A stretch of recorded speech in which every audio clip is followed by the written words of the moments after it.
ఎంతమంది ఈ వీడియో చూస్తున్నారో తెలీదు, కానీ చూసే వాళ్ళందరికీ చెప్తున్నా, మీ మీద మీకు ఎన్ని అపనమ్మకాలు ఉన్నాయో అవన్నీ ఈ రోజుతో వదిలేండి. గుర్తుపెట్టుకోండి, డిటర్మినేషన్ అంటే సంకల్పం లేని వాళ్ళు ఎప్పుడు ఆర్డినరీ పీపులే. మళ్ళీ చెప్తున్నా, సంకల్పం లేని వాళ్ళు ఎప్పుడు ఆర్డినరీ పీపులే. ఎప్పుడైతే మనం ఎక్స్ట్రాడినరీ డిటర్మినేషన్ అంటే గట్టి సంకల్పంతో ఒక పని చేస్తామో ఆ రోజు నుంచి మన అసలైన జీవితాలు స్టార్ట్ అవుతాయి. ఏ ఐఏఎస్ ఆఫీసర్ పుట్టగానే ఐఏఎస్ అయిపోలేదు.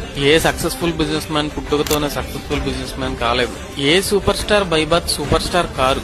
సాధించాలన్న సంకల్పం ఉంటే ఒకరు ఐఏఎస్ అవుతారు, ఇంకొకరు గొప్ప బిజినెస్ మ్యాన్ అవ్వగలరు, మరొకరు ఫ్యామిలీ హిస్టరీని మార్చే సూపర్ స్టార్ అవుతారు. మీ విషయంలోనే అదే చెప్తున్నా. మీకు సాధించాలన్న గట్టి సంకల్పం ఉంటే ప్రతి క్వశ్చన్స్ కి ఆన్సర్ దొరుకుతాయి, ప్రతి ప్రాబ్లమ్స్ కి సొల్యూషన్స్ ఉంటాయి, దారులు అవే తెరుచుకుంటాయి. మీ ప్రయత్నం మీరు చేయండి. ఎన్నిసార్లు ఓడిపోతావో ఓడిపో, మళ్ళీ పైకి లేచి నీ ప్రయత్నం నువ్వు గెలిచే వరకు చేస్తూనే ఉండు. Great things are achieved by ordinary people with extraordinary determination. ఏదైనా సంకల్పం ఉంటేనే సాధించగలం. All the very best.